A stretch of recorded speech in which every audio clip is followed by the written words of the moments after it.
The arrangement of the Quran is one of many reasons why Muslims believe that it could only have come from God.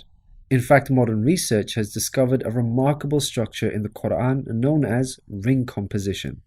To demonstrate this, let's analyze the second chapter of the Quran known as Al-Baqarah, the cow. This chapter consists of a total of 286 verses. The entire chapter can be divided into 9 groups based on theme. The first group of verses talk about faith and unbelief. This mirrors the theme of the last group of verses. The second group covers God's creation and knowledge. This again mirrors the second to the last group's theme. The third group discusses the law given to the Israelites, which mirrors the giving of law to the Muslims in the 7th group. The fourth group relates to the test of Abraham, a mirror of the test of Muslims in the 6th group. The middle group, the 5th group, is the central theme of the entire chapter, the change in direction of the Muslim prayer. We have made you believers a middle nation, so that you may bear witness to the truth before others. We only made the direction the one you used to face in order to distinguish those who follow the messenger from those who turn on their heels.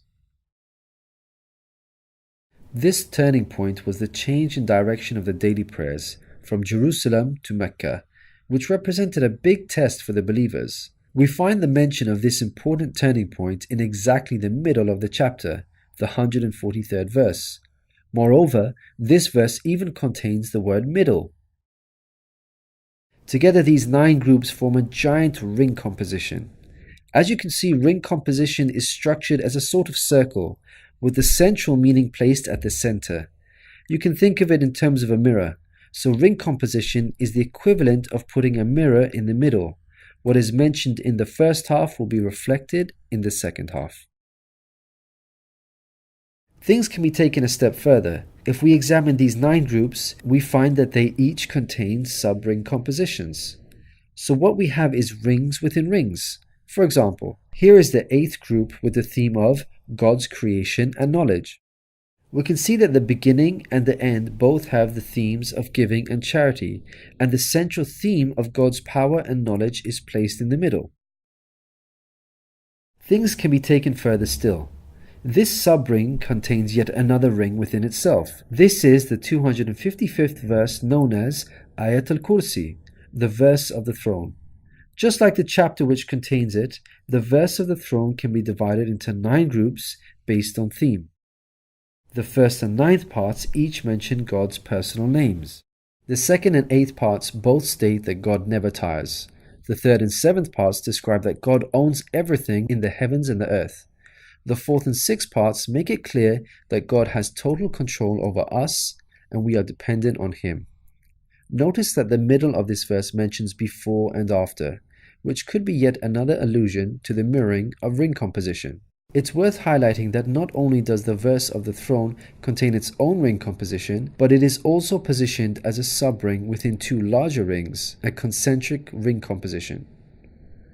We can see that this chapter of the Quran is marvelously designed, being precisely and tightly arranged according to the principles of ring composition.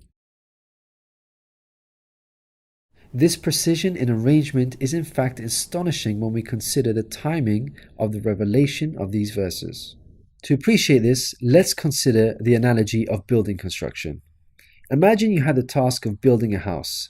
Rather than waiting until you receive all of the materials and then drawing up a carefully thought out design plan, you instead decide to proceed without complete knowledge of the constituent parts, constructing it piecemeal, adding to it bit by bit as and when you receive the individual materials.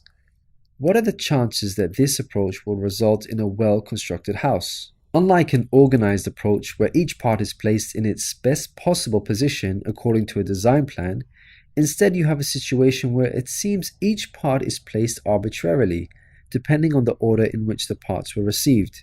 In such circumstances, you would most likely end up with a very poorly designed house, liable to collapse at any time. It is highly unlikely, perhaps even impossible, that this disorganized approach would end up with the same stunningly designed house as an organized approach. Yet this is exactly what we find with the Quran's structure. The builder in our example is the Prophet Muhammad, peace be upon him. The house that he began to build since its first verses were revealed to him is the Quran. The rooms and bricks in our construction example are its chapters and verses. He can never have a design plan in place for the Quran because the revelation of many of its verses depended on events that were out of his control, such as the social developments and challenges that he faced throughout his prophethood. For example, believers would come up to him and question him on a particular matter, or his enemies would challenge him. The responses in the form of revelation would then descend on him, addressing the specific situation that he was facing. How could Muhammad have devised such an intricate plan when he could not predict the events that would dictate the revelation of verses? Such an arrangement would have to be planned in advance, but this was not possible due to these events being out of his control. What this demonstrates is that the author was someone who could predict the future. Possessing knowledge of the unseen is a quality of God, not human beings. Some critics may point out that books prior to the Quran had this literary style and therefore we cannot use this as an evidence for the Quran's divine origin. However, comparing the Quran to other books is like comparing night and day for many reasons. Firstly, Prophet Muhammad, peace be upon him, was not a poet nor did he have any literary reputation. In fact, like many people at the time, he could not read or write. Secondly, most people would assume that the Quran is arranged chronologically, starting with the first revealed verse and ending with the final revealed verse. This is the order in which books are typically written, in a logical sequence starting with the beginning, then the middle, and finally the end. But the way the Quran was composed is unlike any other book. Al-Baqarah, the chapter of the Quran that we have covered, was not revealed starting with verse 1, followed by verse 2, then 3, and so on. Rather, its verses were revealed out of sequence over a span of many years and interspaced with the revelation of verses from other chapters. The Quran's unusual manner of revelation makes implementing ring composition much more difficult than conventional books. Thirdly, conventional books follow an editorial process by undergoing multiple stages of editing, which allows the author to gradually refine the text over time. However, the Quran did not undergo an editorial process. Prophet Muhammad, peace be upon him, would place the verses in their positions as soon as they were revealed to him. With each new verse, he would not go off and review what had been previously revealed to see where he can position them in order to maintain a ring structure. Rather, spontaneous revelation was immediately followed by the placement of the verse, its position fixed.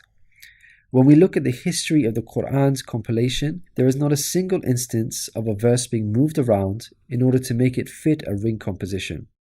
Fourthly, achieving ring composition in conventional books is much more feasible as the author has complete control over the content, allowing them to plan their structure ahead of time. As we've already seen with the Quran, its content was circumstantial as it was tied to events that were out of the control of the Prophet Muhammad, peace be upon him, and therefore he could not plan a structure ahead of time. Fifthly, the Quran was first revealed as an oral recitation, not in written format. With written books, you can easily plan a structure because you can quickly and conveniently refer back to what you have written previously. But with a recited text like the Quran, the Prophet Muhammad, peace be upon him, would have had to rely on his memory in order to recall what was previously revealed, a much greater challenge. In light of all these difficult circumstances, wouldn't you expect the Quran's structure to be jumbled? What we find against all odds, however, is that the Quran contains a remarkably sophisticated structure. The circumstances of the Quran's revelation, together with its precision and harmony, represent a compelling argument for its divine origin. Your companion is neither astray nor being misled, nor does he say anything of his own desire. It is no less than inspiration sent down to him. He was taught by one mighty in power.